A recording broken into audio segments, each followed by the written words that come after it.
Hey there, welcome to this edition of Marshall Silver Live, coming to you from Prosperity Palace here in the Great Room. I'm really excited about today's show for a lot of reasons. The man that I'm about to interview is a modern-day Leonardo da Vinci on so many levels. First and foremost, he is a remarkable fine artist, and he's been doing fine art his entire life. In fact, he's so good that when I saw his work, I asked, why don't you do this all the time? And in his style, he just shrugged his shoulders. I don't want to. It's amazing. He's amazing. He's also the world's leading authority on raw food and the author of this book, Love on a Plate, along with his beautiful gal, Kara. This guy is amazing. Not only that, I've been on his show twice. He's got the best following, the best audience. He's remarkable. He is the epitome of living well. Although he's 1,000 years old, he looks like he's 21 years old. Please welcome my great friend, Marcus Rothkranz. Welcome to the show. Welcome to the Palace. Glad you're here. It's great to be here, Marsh. I was just skateboarding by. I thought I'd pop in and say hi. I appreciate that. We got a skateboard park in the back, so if you want to go back there and enjoy it, sign the waiver, and you're welcome to do so. So glad to have you. I cannot even begin to introduce you because you're just amazing. And the stuff that you do, the thing I will say, though, before we get started with the interview, and if the camera's on you right now, they'll be able to tell, you're also one of the most humble people I know, and humble beyond what you should be. So I want to start there. You're this remarkable fine artist. You're this expert on raw food. You've helped so many people heal themselves through your lessons, through your teachings, through your supplements, and everything else you do, except you're always so humble about it. What is that? I just want to be real. I mean, there's so much stuff being pitched at people nowadays. You know, buy this, buy that. This is the great. I think people just kind of get numb to that after a while, and they just get jaded, and they don't know what's real anymore. Now with social media and everybody's saying opposing things, it's really hard to see what's real and what isn't. And I think somehow people feel when you're real, and when you try too hard, it's something, the warning signs go up. I don't know what it is. I mean, I grew up humble, and let's start there. It just feels like the right thing to do. How old were you when you did the scale model replica of Epcot? Walt Disney World Magic Kingdom, I was 13. So you did the Magic Kingdom scale model. Yeah, and all the rides worked. It lit up at night. Fireworks went off. The horse went up Main Street. There's food on the table. You were 13. Yeah, it was computerized. It was like in the mid-'70s, yeah. And in fact, the model was so good that Disney invited you to come tour their place and go behind the scenes and check everything out. Yeah, I got on the New York Times, and Disney heard about it. They flew me down. I became an honorary member of the art department underneath the Main Street. And I know, I got to learn all the secret workings and everything. That to me was the ultimate place to live. I mean, it's the combination of, I could talk about Disney World, not Disneyland, for days. I mean, it was, Walt created a community.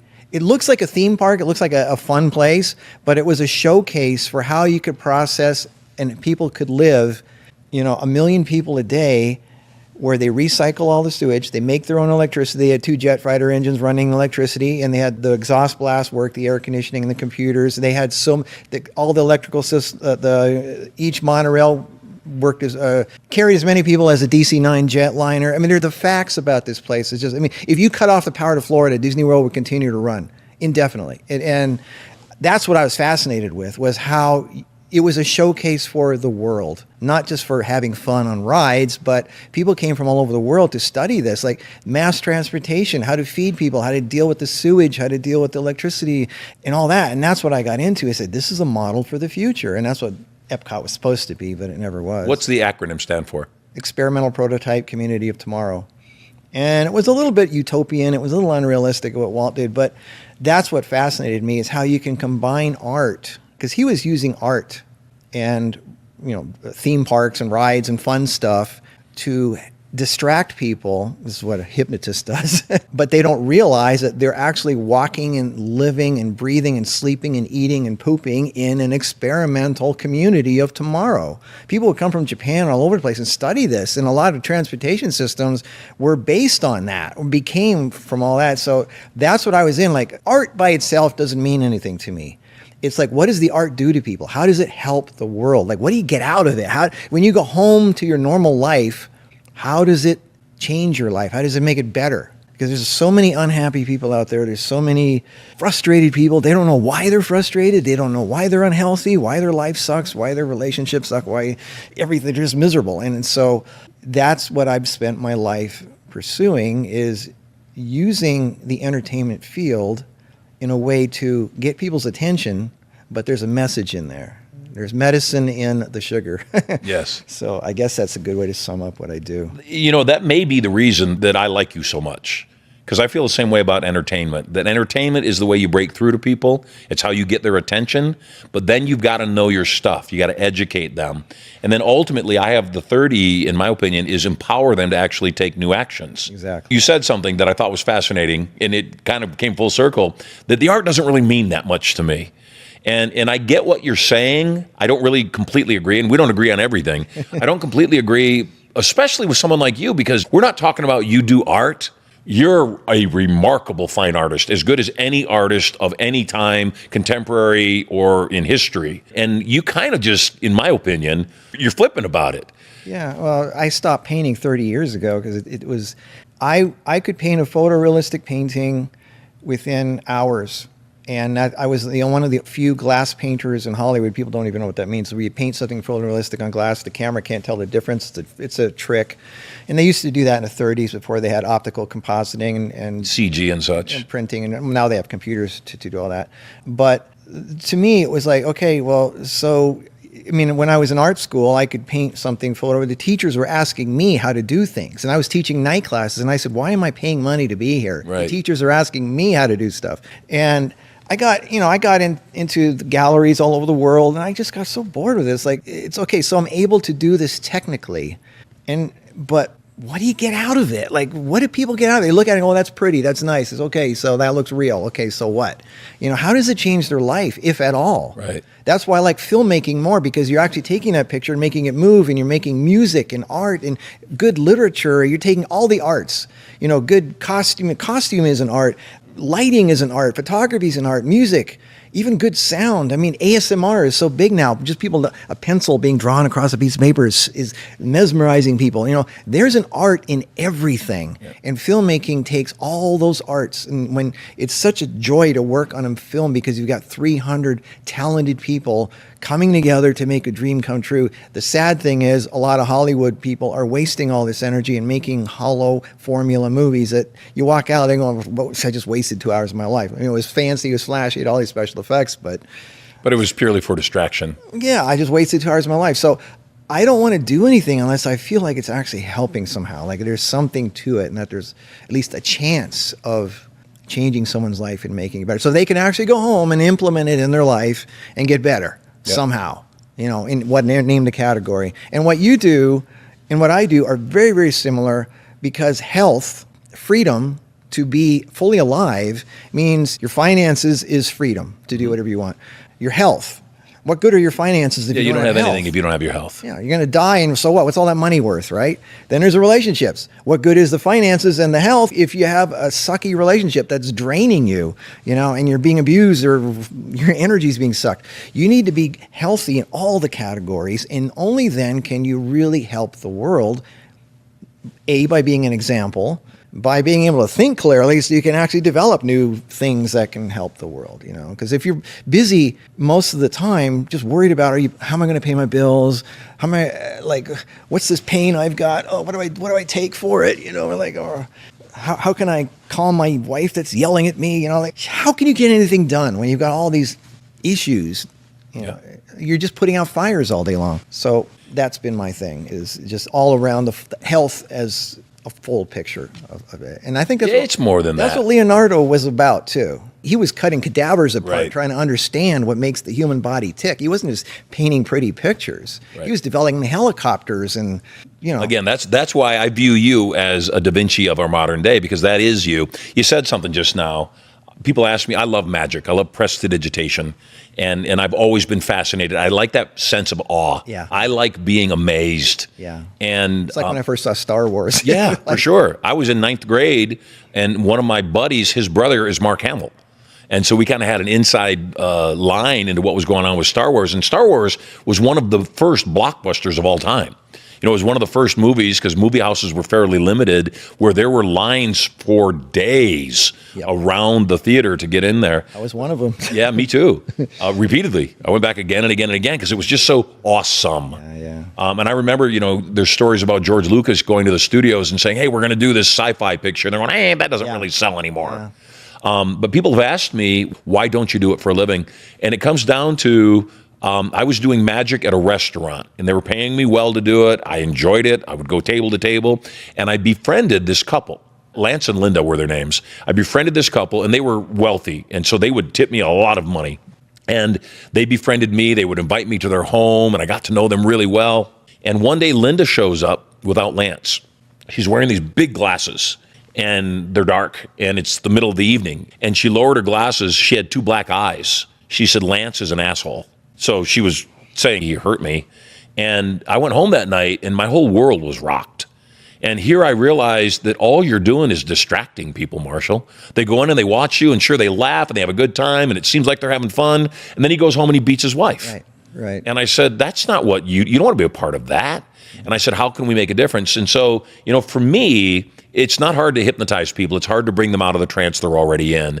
And so I don't make people see things in a bad way. What I do is help people see things in the best way and view their world, frame their world.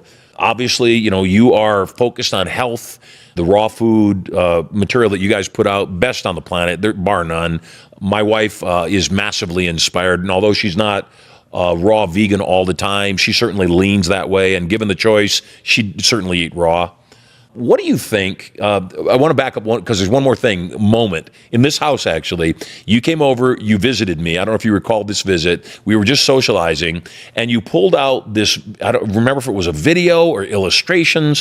What you had done, you designed the iPad. Oh, yeah. And you were showing me the examples and the prototypes, and it was a video, if I recall, an explanation of what it would do. And it was the iPad with a stylus, and it's a pad, and keeps all your notes, and pictures, as much paper, take photos with it. It was the iPad, but it was 20 years before the iPad came out. And that's just how your brain works. There's one more thing that I want to tell everybody before we jump back in the conversation. You made a movie, and the movie that you made was a pirate film. And it was swashbucklers. It was an epic film like Star Wars with pirates. No, it was a fairy tale fantasy. Well, it was Storybook. epic. It had ships in it, like pirates. Well, no, it didn't have ships. That flew through the air. Yes, and they were massive, and the details on them was amazing. And what it was is he built all the models of these ships. 300 miniatures. 300 miniatures by hand, every last one of them, and every single one of these ships are a work of art. In fact, do you still have them at your home? I have a few of them. I blew most of them up. Oh, man, I'm so unhappy with you. I love blowing things up. I'm really unhappy with you because I didn't say anything when I visited you the first time at your house. I would have bought one from you because they were works of art. I still have like, 4 of them, 5 of them? Then if they're for sale, I still may buy one from you because they're beautiful. Just stunning. But that's your way of doing things. You're so thorough. We have a setup here, and I'm shooting a bunch of shows. I've got somebody else coming in after we get done with this one. You're the only person that the moment you walked in, you said, where am I sitting? Have somebody sit there. How do I look? You brought your own additional lighting to make sure that you were lit properly. And not everybody goes to that level of detail that you go to, but it's not just here. Everything you do, you pay attention to all the details. And I've got to tell you, and I know you know this, I mentioned it at the top of the show, your followers, your fans, your tribe is massively responsive. They love you, they adore you, and they're all over the world. I went to an event you did here in Vegas over at one of the theaters. It was astounding. The level of what you were doing was so much work. I didn't envy you on any level because it was so much work. The thing that was boggling to me, number one, the theater was full. And as I socialized with everybody, those people came from all over the world for what? A 2-hour event that you were doing? They flew on a jet from Germany and Australia and New Zealand and Japan all the way here to be in your presence. We were just testing an idea. It wasn't even a real anything. Again, you say, I don't understand art unless it does something for people. Right. That's my point. Yeah. Is that your tribe, they don't just follow you because you're interesting, you're a good-looking guy. They follow you because you change their lives. People don't continue to follow somebody if they don't get something out of it themselves. I don't know about that. It has to affect them somehow. If it's just a hollow distraction, they're not going to... I don't know. There's rock bands that don't necessarily have any redeeming value. It's one thing to sell somebody something or make them interested in something. But it's another thing to have repeat customers. Why do they come back? Yep. They have to get something out of it. Yep. It has to affect their life. They have to feel better. They have to be improved or entertained or whatever it is for some reason to come back. There's something about touching people's lives, and that's what Walt Disney did. They kept coming back because there was a magic to it. And the world is it's scary. I mean, everybody's talking about the end of the world and all this going to happen. Global warming is going to fry everybody and the economy is going to collapse. It's always negativity. Well, somebody has to, Be the light. People say I'm a dreamer, but somebody has to put magic and pixie dust back in the world just to give them a little bit of hope. That was from John Lennon, right? People say I'm a dreamer. Well, I'm sure. Yeah. There's been people throughout That guy was history. such a copycat. Yeah. Well, there's people throughout history that put that message out there that keep people's hope up, or at least don't get swept away with the negativity and the drama. It's like, you're going to die at some point and look back at your life and go, okay, drama will be around forever. The universe cannot exist without balance between dark and light. Right. You can't see the stars without the darkness. So why are you complaining about the darkness? It's always going to be there. So enjoy the stars. Somebody's got to point out and say, look at the beautiful stars. Have you noticed that? Yeah. Or are you just going to focus on the darkness? I believe everything exists because of resistance.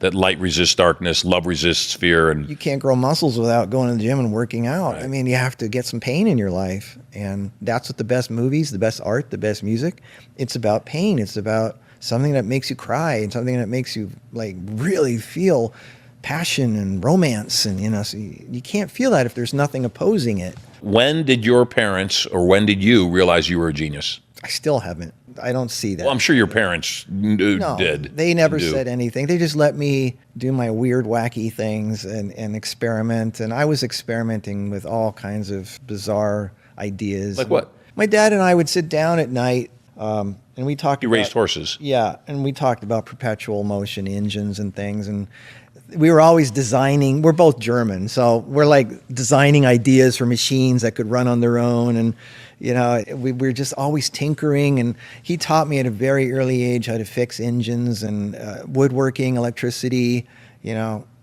all So this. he was a craftsman. Yeah, and how to be self-sufficient. If the electricity goes out, or there's a wiring issue, or the car engine needs fixing, what do you do? Well, I learned how to do all that at a very young age, and I love woodworking and working with my hands and craftsman and art. And he was more on the practical side of it. I turned it into art and fun. I could make machinery, but I would put it inside of something cool looking. That's what Disney did. Right. That's what I loved about Disney World. I look at a tree and I go, I wonder what kind of wiring and tubing is inside of that thing. What's the infrastructure? Yeah. What's the secret? Yeah, it's like a robot. You make it look human on the outside, but I'm fascinated with the wiring on the inside that makes it run. And I used to build audio animatronic figures and things, like animated cats and animals and things that talked. And You had a TV series that you did called Atomic Cafe. Atomic City. Oh, Atomic yeah, City. that was an idea for a series. Yeah, we spent years developing that and filming pilots and things. It was just, again, it's a magical thing. It's what we thought the future was going to be like in the 60s. It was real life Jetsons. Yeah. Yes, but a wacky, silly Simpsons version of it. But real life, live action, not animated. And again, it's a fun thing. But every episode would have had a heartwarming story in it. You had a period where you went out into the desert. How long were you in the desert?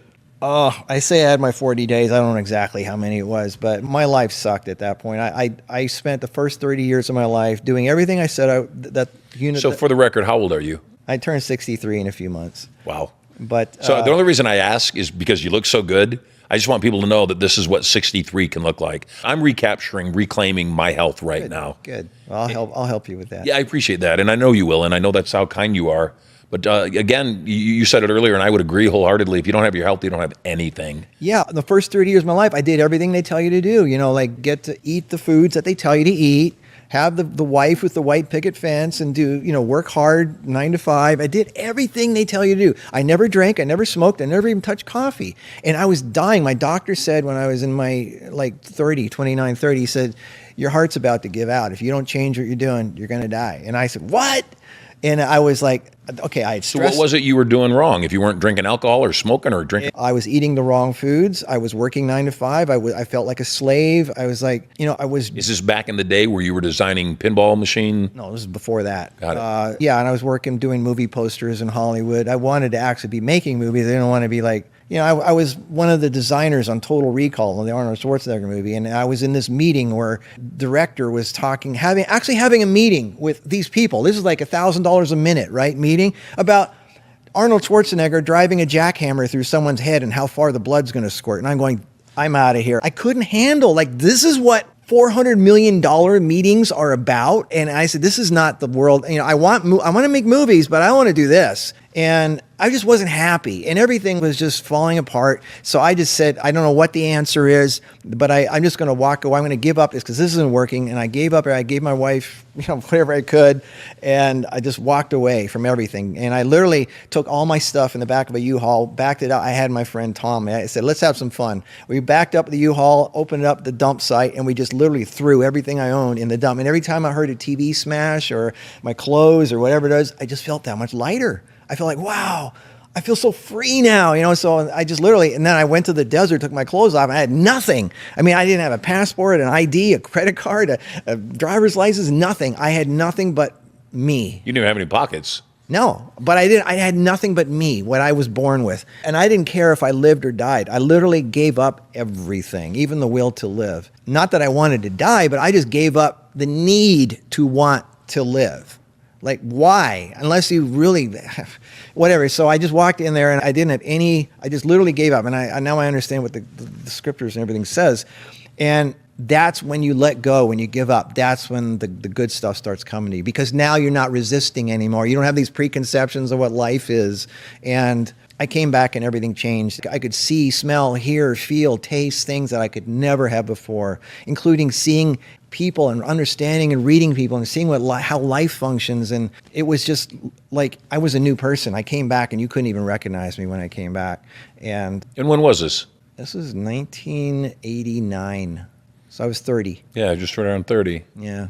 My ex-wife belonged to a cult, and one of the main credos of the cult was you've got to be broken down to be built up.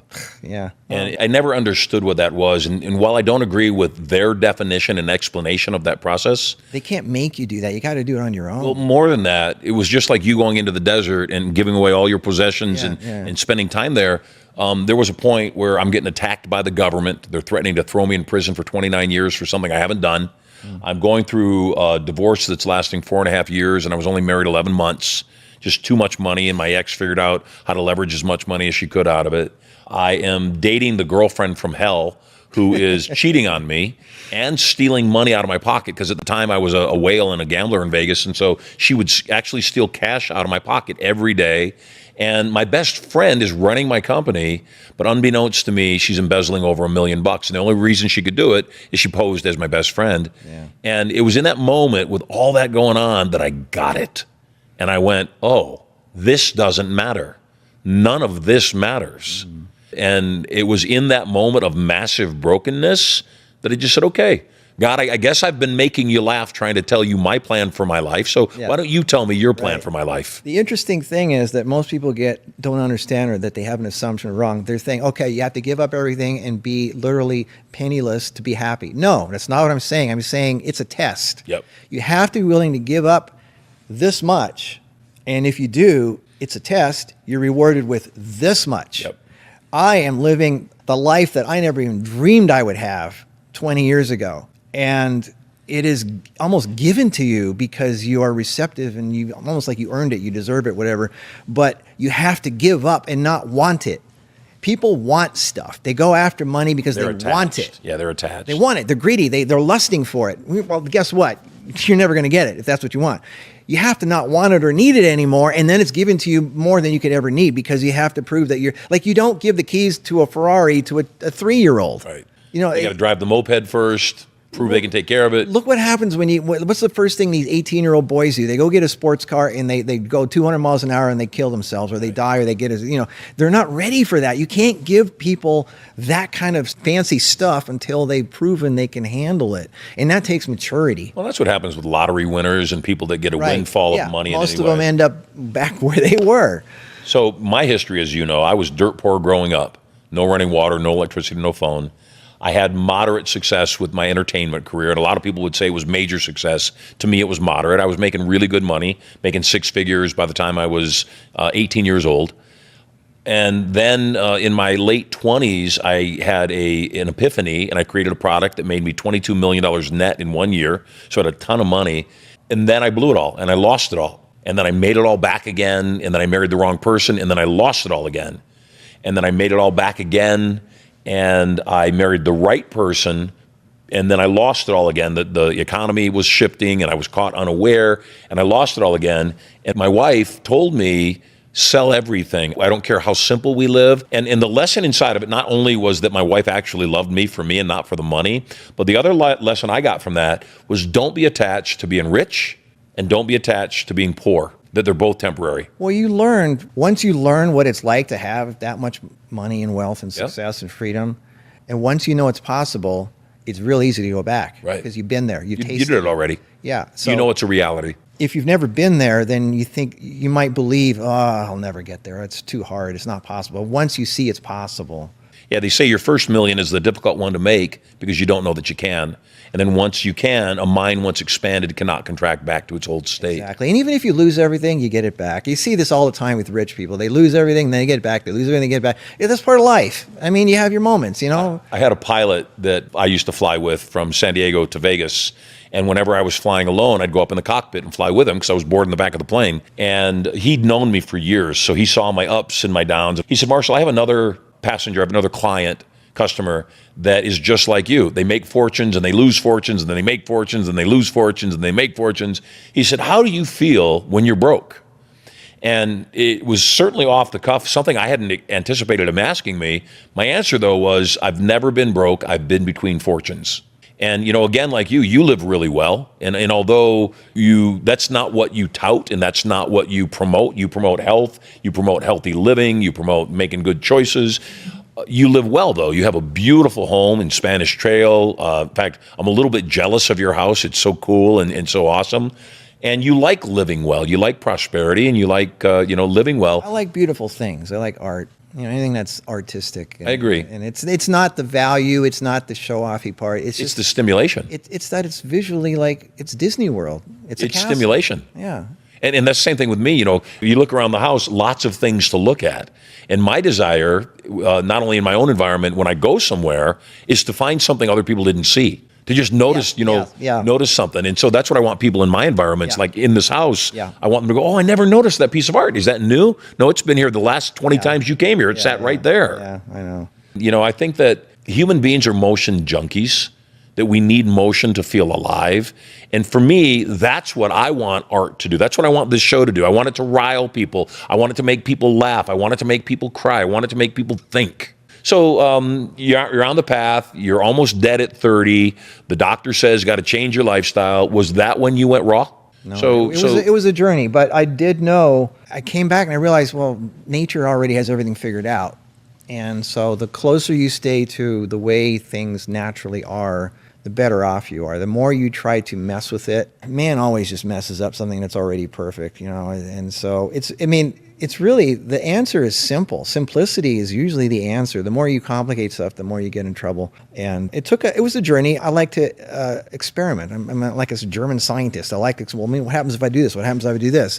And, we're human. I like the way this tastes. Yeah, but look what it does to you, right? And so I would say, well, how can I mimic that taste and that texture, but make it healthy? And it was like, I'm trying all this stuff. And after a while, this is what happened was this book, this cookbook here is all the famous meals from around the world. I show people how to make pizza, pasta, creme brulee, chocolate cake, Pop-Tarts, but not cooking or baking in an oven, no flour, It's all no raw. sugar. It's all plain, made from Explain plants. to our audience what raw means. Raw is kind of a misleading word. It's not like eating sushi or uncooked pasta. It means you get something from nature, plant-based, because you can't eat raw meat, and then you somehow process it underneath of 100. You don't heat it up over 118 degrees, 120 degrees. And the best way I can explain that is if you took an apple and you planted it in the ground, you get an apple tree.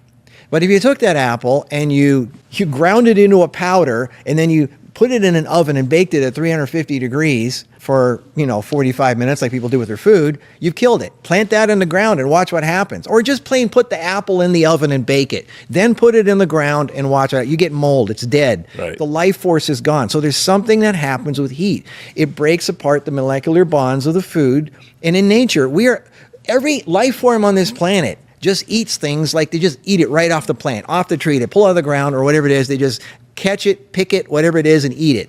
That's it. They don't put it in an oven. We're the only creature that does that. We're the only creature on the planet that has diabetes, heart disease, cancer, and all the stuff that we have. And most of it is diet and lifestyle related. So raw food is basically taking things and keeping it as close to nature as possible in the form that it is, but being creative with it in a way that you don't heat it over 120 degrees Fahrenheit, which is 45 Celsius, and then you creatively put it together in a way that looks and has the same texture as what you're used to. So you can still have your pasta and your pizza and your pepperoni and your like I said, creme brulee and chocolate cake and all that, and it looks and tastes the same.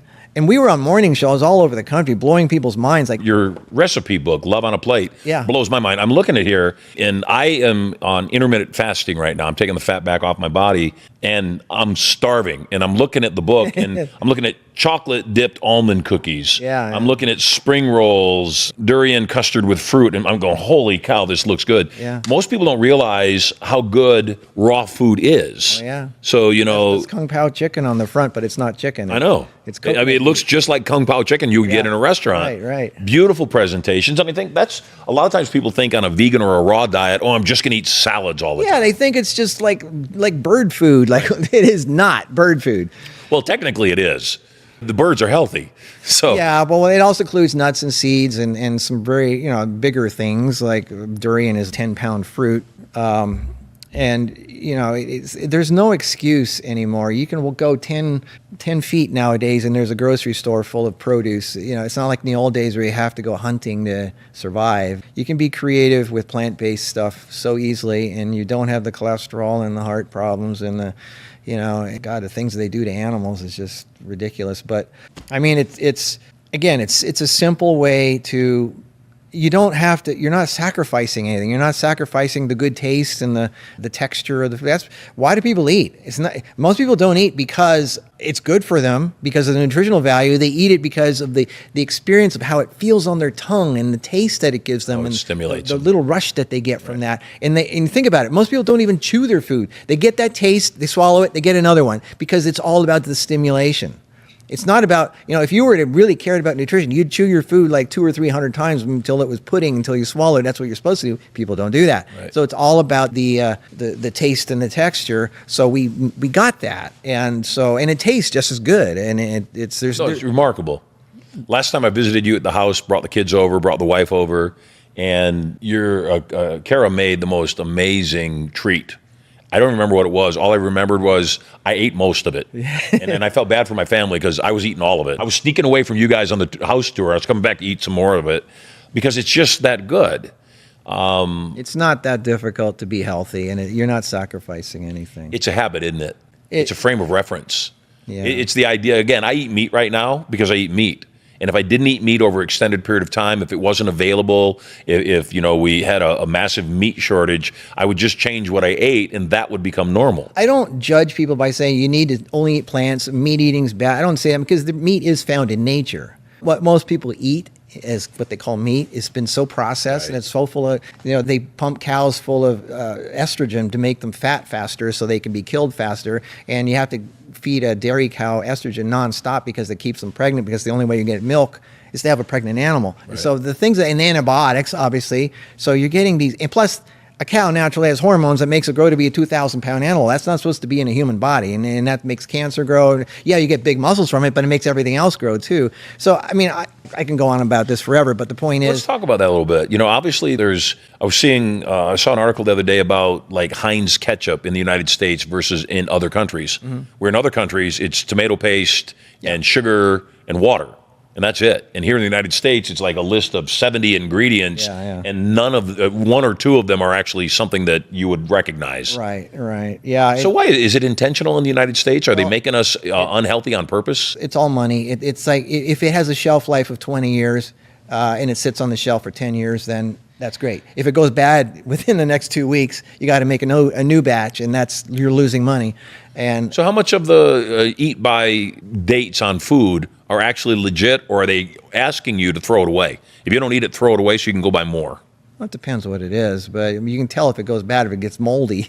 You But buy it doesn't. It doesn't. I've got got a jar of pickles in my refrigerator. Well, that's because it's pickled. That lasts forever. That's because it's a pickled. Well, but there's still a eat by date on it. Yeah. And Erica, my bride is Because such that if she sees the eat by date and it's a day after, she throws it away. Depends what it is. Pickled thing. That's the whole purpose of pickling. Because it's pickled. It can last forever. But I guess I'm going to live forever. the eat by date that's a law. You have to have it on there. The FDA requires it, but it doesn't mean it's not like, okay, the very next day the thing's just going to go bad instantly. It doesn't work like that, But anything that has a really long shelf life usually doesn't have a lot of nutritional value because it's dead. I mean, they killed it. That's so it's a fine line to just eat stuff that you find in nature and as fresh as you can. It's not that difficult. I mean, you don't have to do all this fancy preparing. So when I go to the grocery store and there's all the vegetables there, and I'm really wanting to eat well, there's the vegetables there, and then there's all this produce over here that's organic, labeled organic. Is it really organic, or is it just labeled organic so they can charge more money for it? You're opening a whole can of worms there. I mean, well, we won't eat the worms, so let's go back to the... Organic means that it's not sprayed with chemical pesticides, but there are organic pesticides that they use. So, and all the testing that they do, and I know a lot of people want to jump on me for this, but if you can't afford the organic, at least eat non-organic fruits and vegetables. Wash them really good.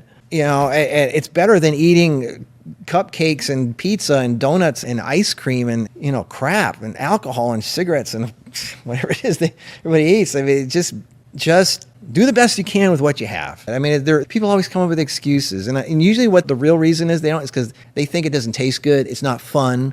Everybody wants that instant gratification. You eat a McDonald's cherry pie, bam, you got a sugar rush within seconds. It's not natural. Right. When you actually switch over to healthy food, you feel different. You're a different person. It takes a little bit of switch over to get over your addictions. Food is more addictive. They did a test on rats where they gave them cocaine and they gave them sugar. Rats didn't touch the cocaine. Sugar is 10 times more addictive than cocaine. Yeah, but it's so hard on your nose. I like raw food. I particularly like the raw food that you and Kara do because, again, it's beautiful. It's good looking. And I think that coming back to the question on art, I think that that's the thing that is most appealing about your idea of eating is that, once again, it's an experience. It's not just for energy. It's not just to keep your body going. It's an art form. And I think that, is going back to cocaine. What did I like about cocaine? I liked all the, what's the word I'm searching for? The experience of it, chopping it up on this, beautiful onyx chopping block. And I liked all the rituals, the word I was looking for. I liked the ritual. And I think that, you go into a nice restaurant where the food is really good, that's one thing. But you go into a nice restaurant where the food is good and the presentation is beautiful and all of that, the food is better. Yeah. And I think that that's the challenge for people, that the reason they don't eat better is that they've never seen what it can be like. Well, I think most people just want convenience. They want something they can shove in their mouth really fast that just gets it over with in 30 seconds, then get on with their day. Everything is fast, fast, fast. And that's why fast food is so big. And as long as it tastes good and it gives them a rush, a sugar rush or a fat rush or whatever, because that's sugar and fat are the two things that make it, or fried foods that taste good, then they're happy. That's it. They don't care what nutritionally, and who reads the nutrition facts on the side? Most people don't. They don't care. As long as they know it's keeping me alive, I got energy, I'm going to make it till tomorrow, and it tastes good, done. And it's cheap. I get this thing for $3. That's all they care about. And then they wonder why they're falling apart, why the last 30, 40 years of their life, they're aging, they're not happy with how they look anymore, why their husband's cheating on them now, like they've got no energy left, their bones hurt, they can't think straight anymore, all these problems, they don't make the connection. Like, well, you were investing in this over the last few years with your bad habit, your choices, and it catches up to you. Everything catches up to you. There is no shortcut for anything. You can't bypass this to get here. You have to do. So the people that have long, healthy, happy, successful lives are the ones who invested early on. It doesn't come right away. It takes a little bit of time. But once you get into that and that becomes your habit, it becomes easy. You don't even think of it. It becomes automatic for you. I don't think about this stuff. It just automatically happens. And you know this. Yeah, so on that, do you have any bad habits? Do you have any habits that you would want to change? Yeah, I don't go to sleep early enough. That's really bad. What keeps you up? Why don't you go to sleep early? I just love life. There's so much to do. I just get into my projects, and I love editing, videos and stuff. And I don't know, I just, every day for me is a lifetime. It's a mini lifetime. You're born in the morning and you die at night. And I don't want to die. I love that. I just want to keep living. I just want to get like as much out of life as possible, And I'm a creative person. I keep thinking, let me try this one more thing. Let me try this. Just like I turn the lights out in the studio and then I turn them back on and go, let me try one more thing real quick. It's like I'm constantly thinking up new ideas and I just want to know right away, like what would happen if I tried this, And so I don't want to go to sleep. Sleep sucks. You know what? I hate eating. Eating is such a inconvenience for me. I have to stop and eat. I want to just keep going. And that is actually not a bad thing. You can actually go for days and days or weeks without eating, and that's actually quite healthy. But you can't make a life. So every day is a lifetime. You've had such an amazing life, and everything you've touched, you've done well. I don't even feel like I've started yet. I understand that. So that's the question. What else? I don't know. What else do you want to do? No, what excites you? I know you like to experiment, you like to play, you like to create. Everything that happens to me was not something I could have predicted years earlier. It's like you have to just let go, and then life gives you what's right for you. Because there's what you think is right for you, and then there's what is right for you. And it's usually not what you expect. Sometimes it's not what you want, but that happened, And like I said, you got to go through some pain sometimes, or growing pains or whatever, but when I just open up to life and say, okay, whatever, just live your life, do the right thing, say the right stuff, be a good person, be honest, and just live your truth, and the stuff just comes to you. I don't plan. My long-term investment is just doing the right thing, and not doing shortcuts, not doing unhealthy things, because I know that's going to cut things short. Mom and Dad still alive? My mom is. She vegan? Yeah, she's stricter than I am. I'm very impressed with her. She's really good at. Was she always vegan? No. I was going to say, she was vegetarian. You're German. She was vegetarian for half a century, but. We have a meat market around the corner from our beach house. It's called Tip Top Meats, and the owner is a guy named Big John. And Big John is very German, and the meat market is very German. They like their beer and their meat and their bread. It doesn't mean Germans are healthy, but. They know how to live. They do. They celebrate life. Yeah. What's fun for you? Obviously, you're driven and you love creating. Do you have anything that's fun? Do you play any games or any hobbies? 3 things: traveling, Kara, and traveling with Kara. Traveling and photography. Yes. And video photography. Anything that captures the experience of being with Kara. And yeah, I love how you dress up your little Barbie doll. Yeah, it's fun. You're funny. It's fun, and it's a tax write-off. We get to go to all these exotic places. And she's gorgeous. It's like Sports Illustrated. They go to all these exotic places, and it's for work, right? So we show people, if you live our lifestyle, you could end up looking like this, and so we have to prove it. So we have to inspire people. So we go to these fancy places and say, look, here she is in a bathing suit on this beach, and we got. So yeah, we're kind of living a cool life. And that's the reward for doing the right thing. I would never have imagined I was doing this 20 years ago, but. What's one thing in your life you would have done differently? I don't know the answer to that. Is there more than one, or is there nothing? There's a lot. It's endless. Give me one. It's endless. I mean, I look back at friends that I had when I was young, and you just don't know how to tell people how much you appreciate them until years later when you can't even get hold of them anymore. And, you can see how people come into your life as a gift. And they give you something, and then they somehow vanish. They did their job. But I wish I could go back and let them know more what a great thing they were in my life. Well, let me go on record. You've been a great thing in my life. You're a blessing to me. Again, I know why I adore you. I adore you because I see the best parts of me in you. You know, I would agree that for me, entertainment is a means to an end. It's a way to make people pay attention. And then beyond that, though, again, the reason I love hypnosis so much is ultimately we are who we think we are. And that Right. 13-year-old Marcus doing that model of Disney World, there were other 13-year-old kids that weren't doing anything like that, Right. because they just didn't have the initiative or the discipline or the drive or even more importantly, the belief that they could. And one of the things that I adore about you is you can take anything and the first thing in your brain is, I can do this. You know what part, I know we don't have a lot of time left, but the thing that got me there was I was an only child, which I think was great because, and my parents worked on a horse farm and I'm allergic to horses. So, and we were in the middle of nowhere and I had to learn how to be okay with being by myself and find ways to entertain myself and keep myself happy. And that taught me at a very early age to not be dependent on other people for my happiness. And I'm still like that today. I don't need validation from anybody. I do what I do because it's fun for me and I enjoy it and I keep myself busy.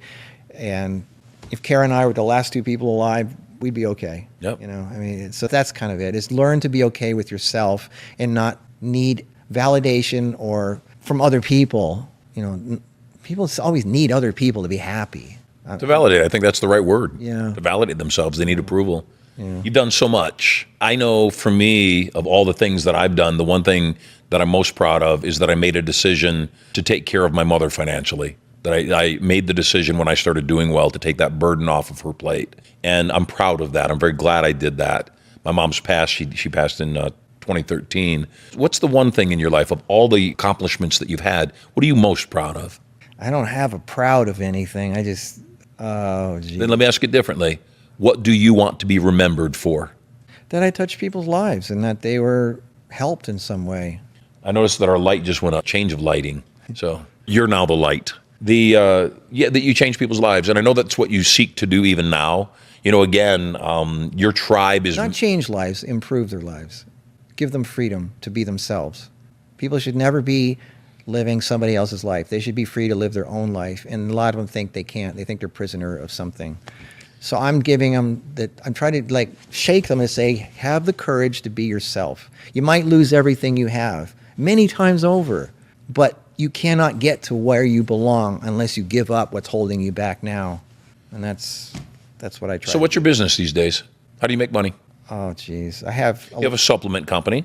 You sell food Yeah, but that products. doesn't make that much money. That I give people things to make so they can help themselves transition to a healthier lifestyle. I started making investments a long time ago, and it's like it just takes time to start paying back. And I got into real estate like you did. You know, it's small. Every little bit adds up. Yeah. And I guess it's the German frugality. I don't spend that much, so I don't need that much. Even though it looks like I got this super rich lifestyle, in years and decades of investing, it can pay off. So Yeah. Any last thing you want to share with our audience before we wrap up for today? follow your heart. Follow that voice. Don't listen to other people and let them change what you really feel like burning inside you. And that's what most people do. They put off who they are because of the advice of other people. Well, nobody can tell you what's right for you because they're not you. Right. So have the courage to be yourself. And even if you lose everything, that frees you up to be yourself. And whoever believes in you will stick with you. The ones who fall away because you lost everything, those weren't your friends in the first place. They were fair So weather. the only thing that's real will always be with you somehow. So you're always taken care of somehow. Even if it's just a crumb, you will be taken care of. So stop having fear and start living. I want to thank you for being on the show. I have a gift for you. We have these specially minted. These are 10 ounces of pure Marshall silver. This is my gift to you, my way of just saying thank you. The monetary value, obviously, it's 10 ounces of silver, isn't the point. The point is it's a part of me. It's silver. that. And I just want to say thank you for Just being on the show. being with you is all I need. Wow, it's heavy. Yeah, that's what she said. So no, I just hanging out with interesting people like you, like people. That's what I get something out of is the moments like this. you Yes. know, and because this is why we're here. This is what life is about. Together we got this. So when we die, we go. God was so. What did you experience? You know, and this is stuff right here. So how do people find out more about what you do? What's your website? There's two of them. If you're into health, it's The Healthy Life, which covers .com? thehealthylife.com or the Healthy Life YouTube channel. They're both the same. That covers diet, lifestyle, relationships, and financial freedom, just like you do. The whole package deal for health. And the other one is photography. I have a photography channel, which there's no money in that. I just like to do it because it's fun to do. I buy a lot of equipment and just give it away and just try out fun things. That's Markuspix, Markuspix. I love it. Well, thanks for being on the show. So glad to have you here. It's fun to be here. Thanks a lot. Hey, what a great guest we had today. We're about to go into the vault, and you know what happens there?